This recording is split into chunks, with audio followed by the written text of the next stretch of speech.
talking about the Vikings here. The Vikings. Swing and a drive, left field. It's gone. It's gone. It is Bedlam at the bank. The Philadelphia Phillies are 2008 World Champions of Baseball.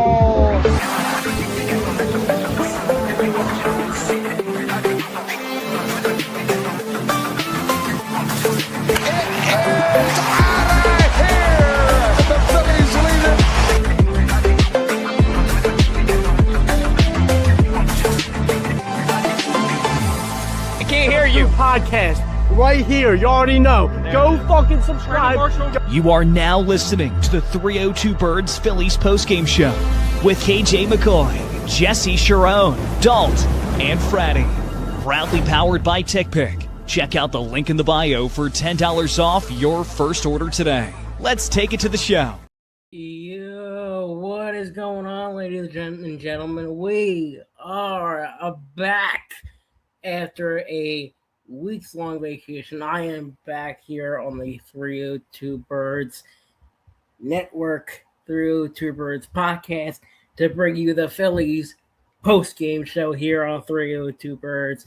Jesse Sharon in the house. Todd in the house. I see you, my friend. Thank you for sticking with me. Jordan, I see you.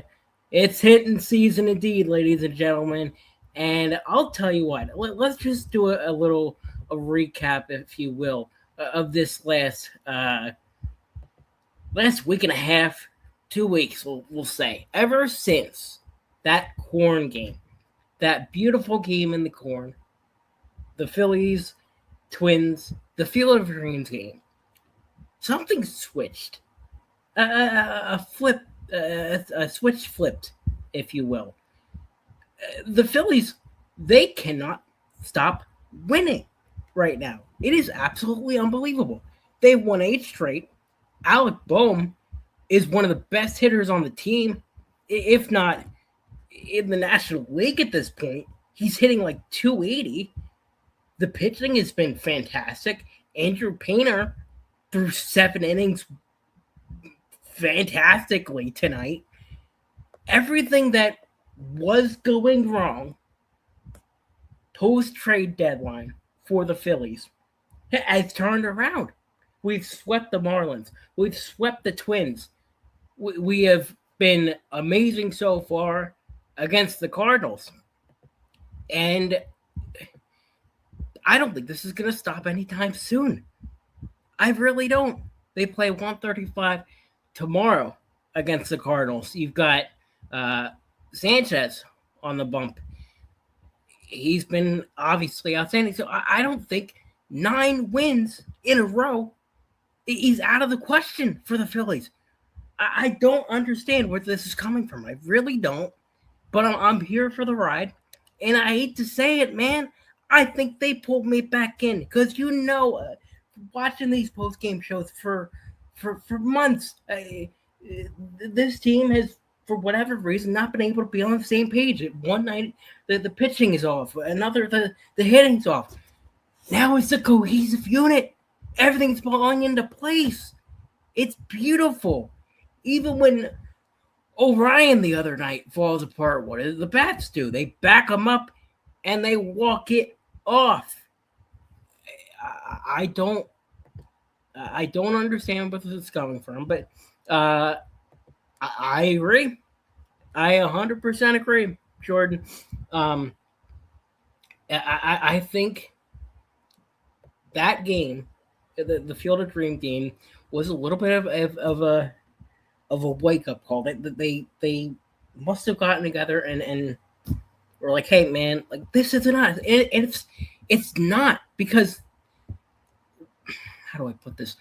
When you have a roster full of $300 million guys like Bryce, like Schwarber, like Trey, Nola with the contract that he's making, even Nola's been fantastic as of late. They locked in and they said, no more. This isn't us. This isn't us. They usually are fantastic anyway during the summer months. And in my opinion. Now, the Phillies, a while back, they were 9 games back of the Braves a while back. And now the lead is down to 3. I wonder, with the second wild card in full control, can the Phillies make a run for the NL East title? A few weeks ago, I would have said you're out of your mind. But from the way the Braves have been playing, I think there's a shot. I'm sorry. I'm at a loss for words. I really am. And maybe it was because of this offense. All this offense needed, maybe, was Luis Arias. Yes, he got hurt today. Was a groin injury from what I'm hearing, as well as Derek Hill. He was pulled out. So we'll check on updates from or on those guys as we get them. We'll see if we get some words from Don Mattingly as the show rolls on here on 302 Birds. But I mean, maybe this is all they needed. And Brooks Raley the other night looked good. I think that he is going to be a huge addition to this Phillies bullpen going forward. I think him bridging it in the eighth to Duran is a amazing scenario, a scenario that's going to work day in and day out. And even a guy like Jonathan Bolin has really stepped up in a huge way.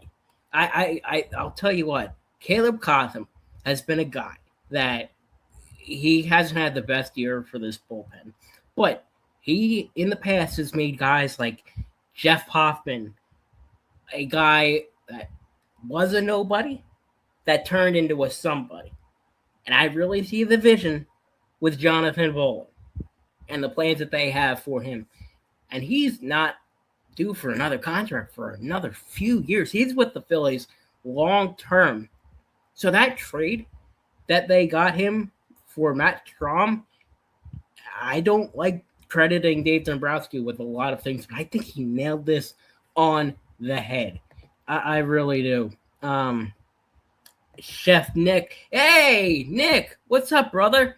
Chef Nick from New York Yankee Mania showing up in the chat tonight.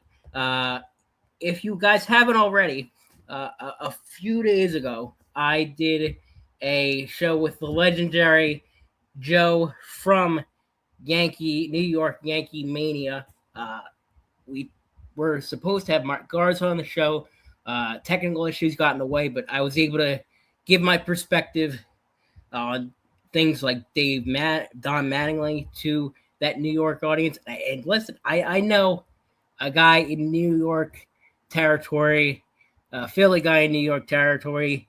It's not the best of looks. It's not the best of looks, but I will say that those guys over there are a fantastic group.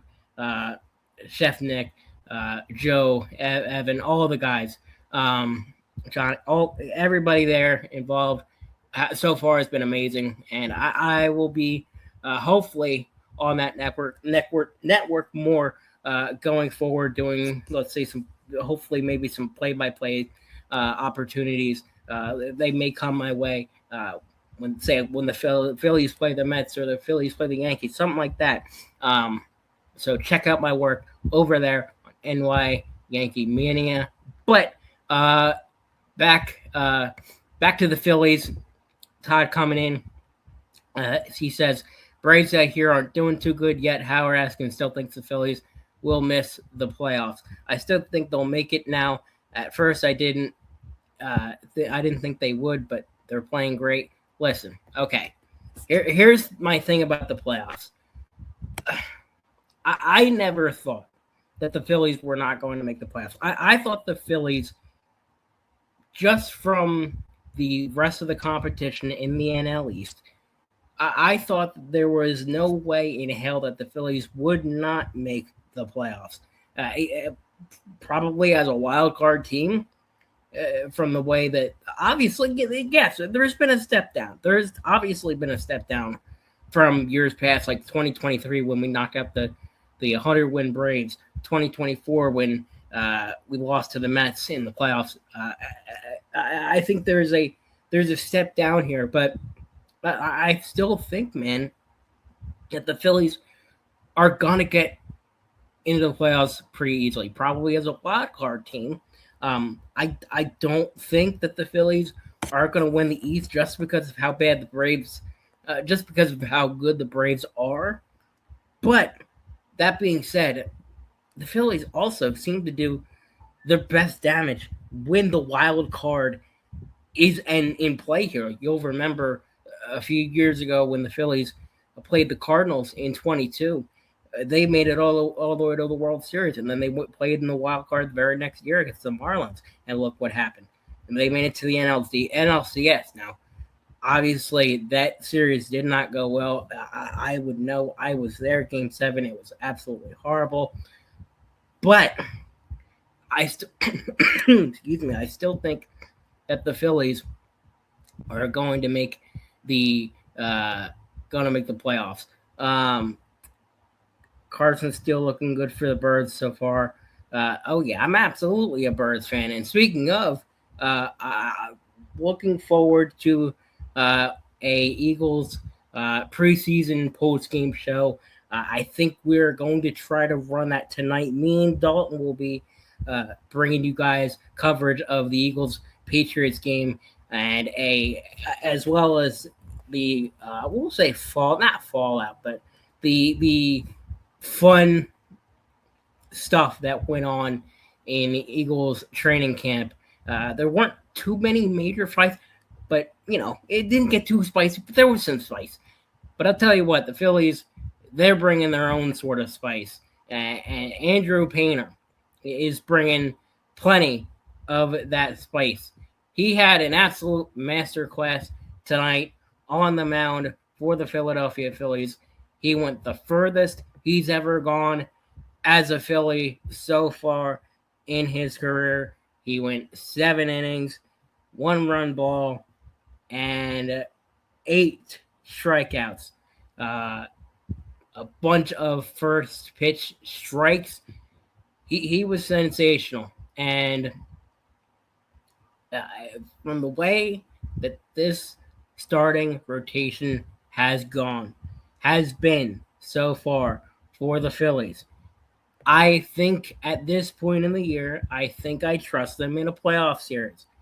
I think I trust Wheeler, obviously. I trust Sanchez. I trust Luzardo. Luzardo's iffy, but I think I trust him. I think I trust Aaron Nola. Aaron Nola, to me, is the biggest wild card in this entire rotation. But I think I trust him. Obviously, he's been very good. The last couple of starts for the Phillies, a few days ago, he went 7 innings, just allowing an earned run against the Marlins. The Marlins, who I'm not going to discount the Marlins. I'm not going to just throw them away. As much as people here may want to, the Marlins, I got to give them credit. They have been very good this year. And he went 7 innings, 5 hits, 1 earned run with 8 strikeouts. Nola, he's going to pitch very soon, I would think. Obviously, tomorrow he goes. Sanchez goes up on the mound for the Phillies, but I think that whenever he does come up in this Phillies rotation, he's probably going to go, I would guess, in a game in the upcoming series against the Seattle Mariners, and the Mariners have not been good. So that's another series that hopefully you win the series at least, if not sweep the Mariners. 61-68 on the year. No probable starters for at least game one of that series. But you still have tomorrow to get through. But I think tomorrow you're going to be just fine. You have Christopher Sanchez on the bump tomorrow, a early game, a 135 game against Leahy, Kyle Leahy, who has a 10-4 record with a 3.24 ERA. Leahy, in his last start, he went against the Cincinnati Reds. He got the win, 5 innings, 3 hits, no earned runs, and 6 strikeouts. But also, I should say, it's the Reds. I think the Reds suck. I'm sorry, Road Knows Sports. I don't know if you're in the chat, but the Reds suck. Anyway, he goes up against Christopher Sanchez, and Sanchez, he's been fantastic the last 3 starts. In the start that he most recently had against the Marlins, he went 6 innings, 8 hits, 1 earned run, 3 walks, and 6 strikeouts. The previous start was against the Cardinals. He went 6 innings there, 4 hits, 7 earned runs. That was a start that he got, I believe, he got pulled way earlier than he probably should have, if I remember correctly, which was a little odd. But that's not something that I'm blaming Mattingly for. I think that Mattingly, I think he's earned his stripes. It's something that I actually talked about on NY Yankee Mania with this whole thing with him and Alex Cora, and that Cora probably is going to be the manager for the Phillies coming up in the near future. If the Phillies don't win the World Series or make it, he's probably the manager of the Philadelphia Phillies. And I'll say this before we end things off. I think that I'm not necessarily in agreement with Alex Cora being the manager of the Phillies. I really don't. And here's why. I think that, barring the circumstances, Don Mattingly has led the Phillies very well since he became the manager of the Phillies. He started out hot, cooled off a little bit, but, I mean, that cool-off period, nothing was going right. And the players, they just have to, and this is the same sort of argument that you can make when you talk about the playoffs. You could talk about David Dombrowski. You can talk about Rob all you want. But the players just have to perform, man. They just have to perform, and they haven't for the last couple of years when it comes to Red October. And a lot of things weren't going right. The bats weren't going right. The hitting, the pitching wasn't going right. The bullpen, none of it. So there's only so much blame, I think, that you can give to Don Mattingly. And I wonder, with Alex Cora, I wonder what culture he will bring to this Phillies team. I wonder how much he would want, especially with a team that has as many 200 plus players as they do, $200 plus $1 million players, as they do. I really wonder how much Alex Cora would want. And the other thing, and maybe this is a good thing in the short term, but Alex Cora is a cheater. People forget that. With the Houston Astros, he was the guy that got the whole trash can business when they cheated to win the World Series. He was the one that got that all together. So do I want a cheater on my team? That could benefit us in the short term, but at some point somebody's going to leak whatever schemes he comes up with, and we'll be in the same hot water as the Astros were. Nobody takes that team seriously anymore. Nobody respects that team, I should say, anymore. They still have from time to time. I've seen pitchers throw at these guys' heads. So do I want that stain in exchange for short-term gains, short-term immortality? I don't know. I really don't know. Maybe that's a bias because on my part, just because of the fact that I've met Mattingly and he was a good dude to me and Jonah when we were down there for picture day. Maybe that's it. I don't know, but I think. Excuse me. You've got bigger. Sorry. Whew. You've got bigger fish to fry if you're the Phillies in October.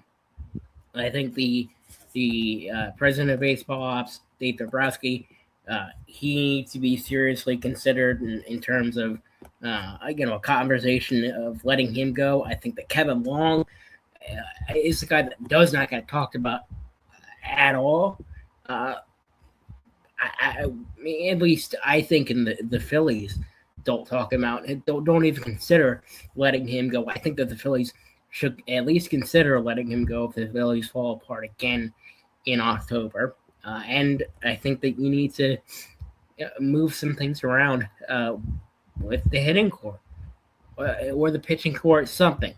If they don't, if they don't lock it in October, because again, this is the year. I've talked about it 1,000 times. If you're going to do something, this is the year because you're not getting it in 2028, 2027, excuse me. In 2028, most of your guys are going to be 34, 35 plus, and that sort of core doesn't get it done in October when you have the Dodgers, when you have the Brewers, when you have the Padres, the Braves. All these crazy good teams, and we're not even talking about the American League side. You've got the Red Sox, the Yanks, all these amazing teams that could wipe the floor on you when it comes to October. But I don't know. I do I think that this is the year? I think it has to be, but. I will say, it's been a good run. It has been a fantastic run, and I think these next couple of series for the Phillies are going to be huge and really are gonna have to show you what this team is made of. I look at in 2 series from now, after the Mariners series coming up, after the Angels series coming up, because the Angels suck. Especially after they trade off a bunch of pieces. They still have Mike Trout, but I think they are not good. I think that the Diamondbacks, and I think the Braves, and I think the Astros, although the Astros this year actually have been really not great this year. They're playing about 500 ball, but they're not the Astros that we've seen over the last couple of years. I think this 2 series stretch against the Diamondbacks and against the Braves. Diamondbacks 68-61, so they've been good. They're in the wild card hunt, and obviously the Braves, they are 3 games up at this point in the East. I think those 2 series are going to be a huge test for this Phillies squad to see where they are at, to see if they are legit or to see if they are frauds. Hopefully, they are more on the legit side, but we'll see. We'll see indeed. But I think that is. Let me do the. Let me check the comments one more time. Dobbins, Jordan comes in. I feel like they should be a wild card team. The last 3 times they won the NL East, it never went well. I agree. I 100% agree. Jesse, if the season were over and the Phillies get in as a wild card, who do you want to face in the first round? All right. Well, I'll tell you who I don't want to face. I do not want to face the San Diego Padres. I think they loaded up big time during the deadline. If I had to pick a team, honestly, I'd go against the Braves. We've had success against them the last few times around in the playoffs. So if I wanted to win something, if I wanted to win a series in the first round, I really want to play the Braves. I don't want to deal with the Dodgers. I don't want to deal with the Brewers. That means that probably means if the Phillies get out of the wild card, that the Brewers and the Dodgers play in a series. That is very much ideal because that means that either one of those teams is knocked out. The other, hopefully, will be slightly weakened because I think if you get, and I'm getting into the hypotheticals here, but if you get a series like that, I think that series goes 7 games. I think those teams are the Dodgers and the Brewers are two of the two best teams in the National League. I think that one of them, honestly, I think one of them goes to the World Series. I do. I know the Dodgers have been cold as of late. I know that I've seen this stuff with Kyle Tucker. He has not been good. Right now, let me just do actually a score check of the Dodgers game. The Pirates are losing to the Dodgers are beating the Pirates 4-3, bottom of the 6th. Dodgers. Here's my thing with the Dodgers. If there's one way I think that you can beat the Dodgers, it's beating Kyle Tucker, and I think it's beating this Dodgers bullpen. You know Edwin Diaz, the closer that we laughed at for years with the Lowell Mets. He's been awful for the Dodgers this year.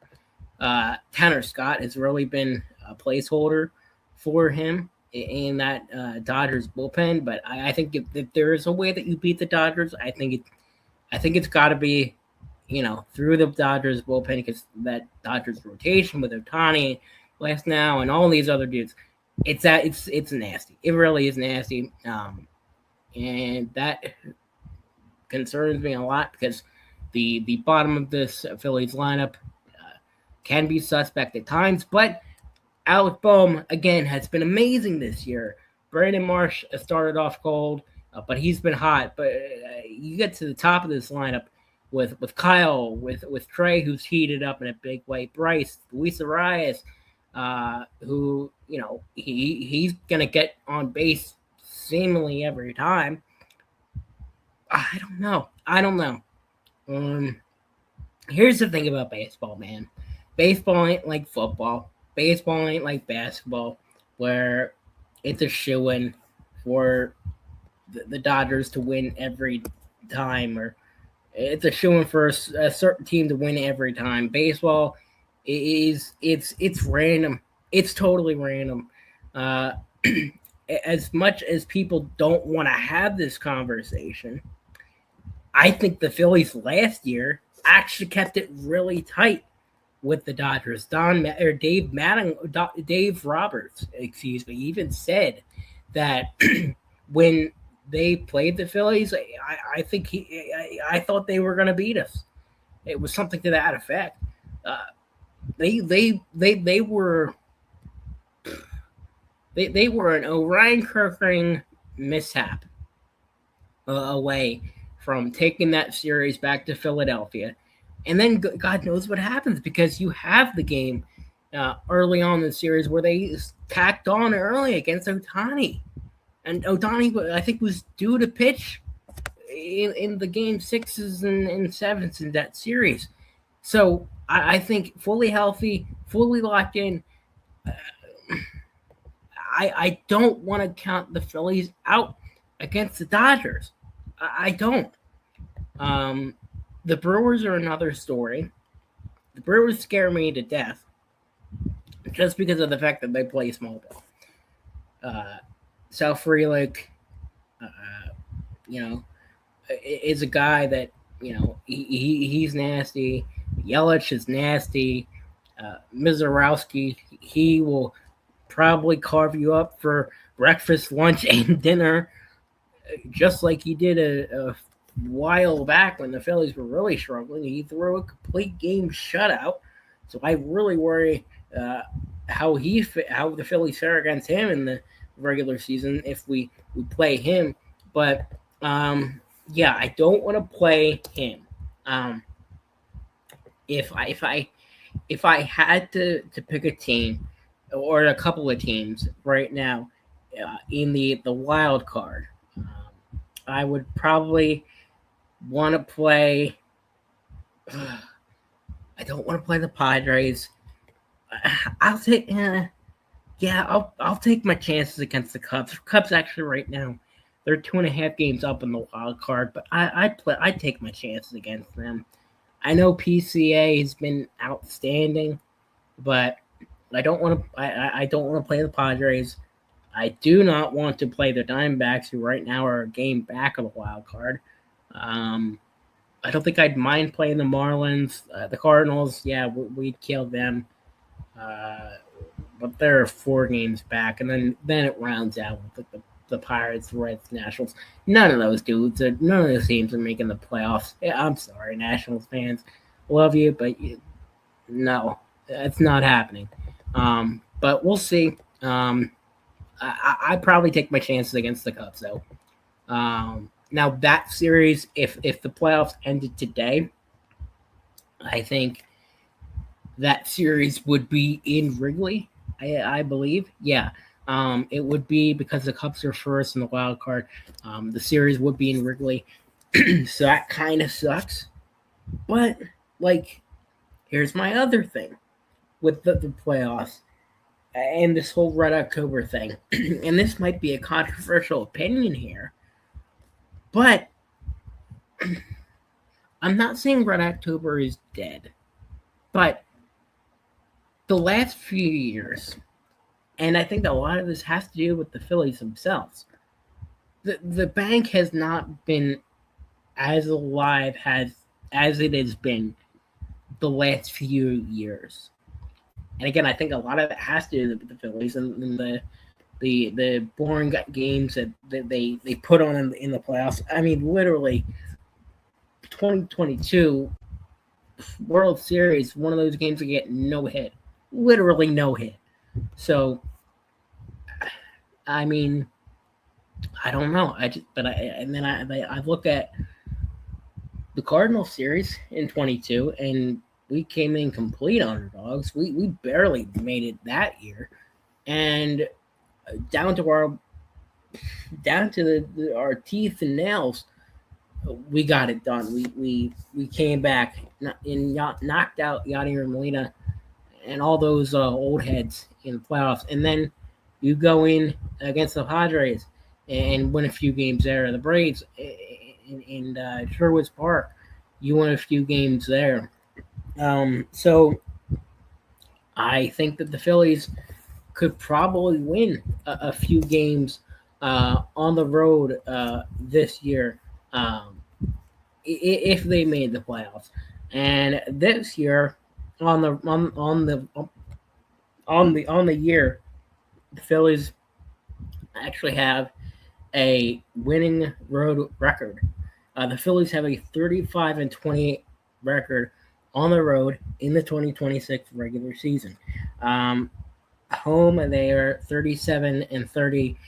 Away, they are 35-28. So, I don't know, man. I think I would take those odds.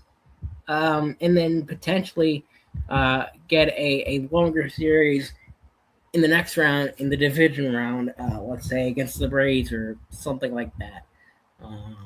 And then you get a NLCS round against a weakened Dodgers or weakened Brewers opponent. Now, I don't think that I'm not sure that's how it would turn out because the third wild card team has to play the winner of the worst division winner in the NL, and that probably goes to the Cardinals.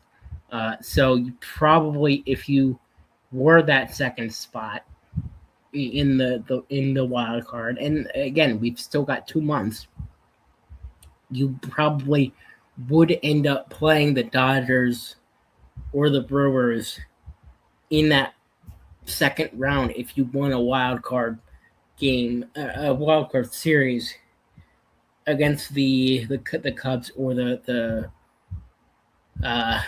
whoever else takes that first spot. And that's assuming the Phillies don't drop to third in the wild card. and then they end up playing a team like the Cubs, and then they win that, and then go up against the Dodgers or Brewers. I really think those two teams again, they're going to be neck and neck the entire year. So we'll see. We'll see how everything ends up. Yelich has been with Milwaukee for like 20 years. It seems like, yeah, he has been. He has been. I think that he's been. He honestly, I remember the days where him and Cody Bellinger were on an MVP race a few years ago. I think it was like 2019, something like that. But he's struggled for a while. But the Brewers, they've been not exactly a team that you want to mess with. Jake Bowers, Jackson Churio in left field, Terang, Wilson Contreras, none of those guys. And for a catcher, Contreras is like hitting almost 270. Most of these guys, I'm looking through the lineup now, most of them are hitting above 250, which is like absurd. You're basically your 9-hole hitter in Andrew Vaughn.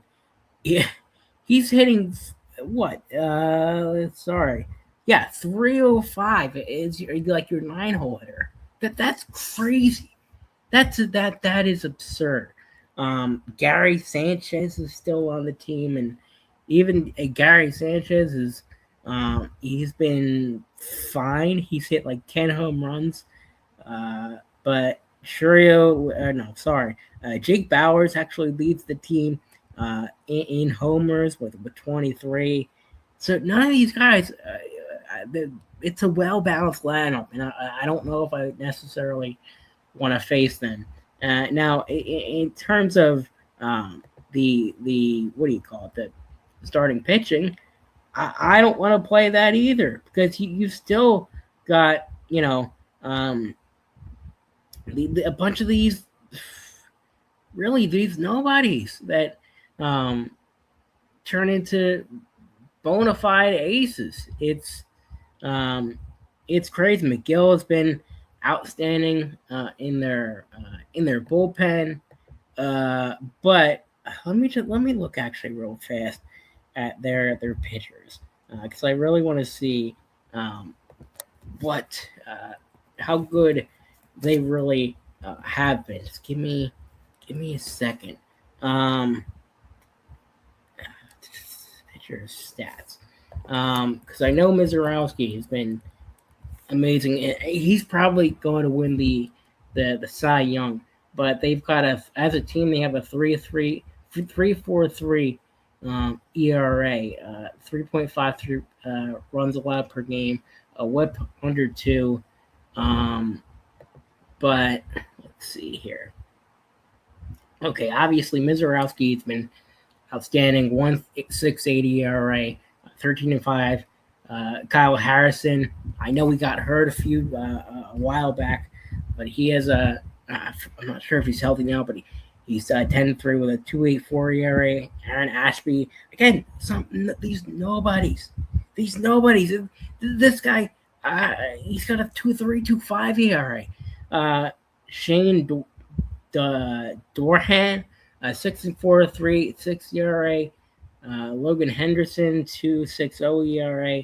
McGill, one of the best pitchers in the league. It's absurd that how these nobodies, they turn them into somebodies. Even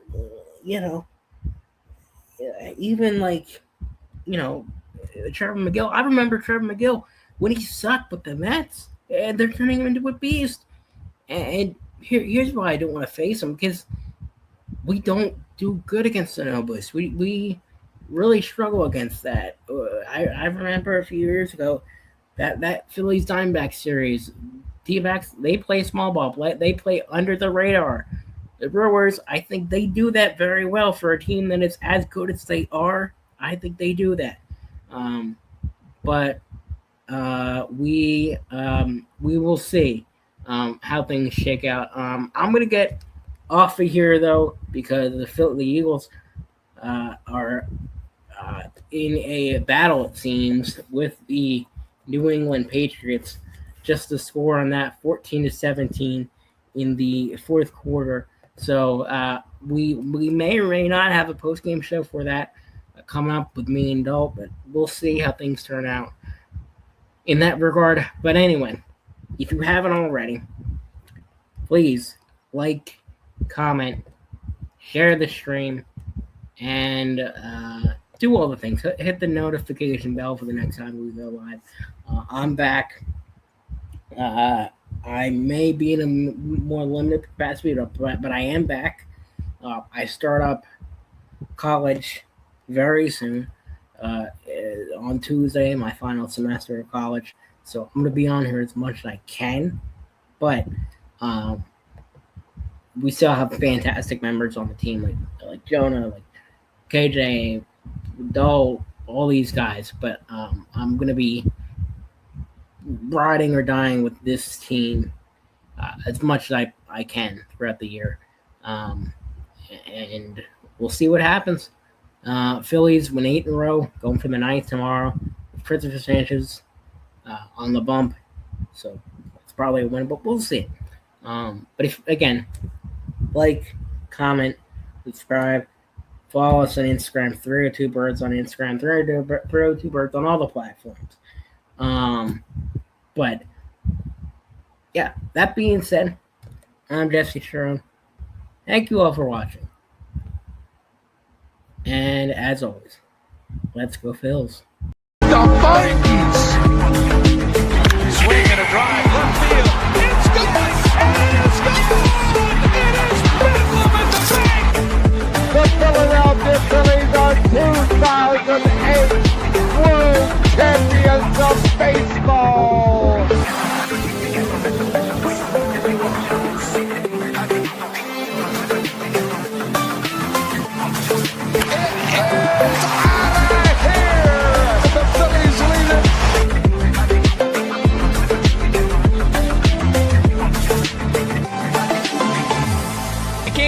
Podcast right here. You already know. Go fucking subscribe. You are now listening to the 302 Birds Phillies postgame show, proudly powered by TickPick. Check out the link in the bio for $10 off your first order today.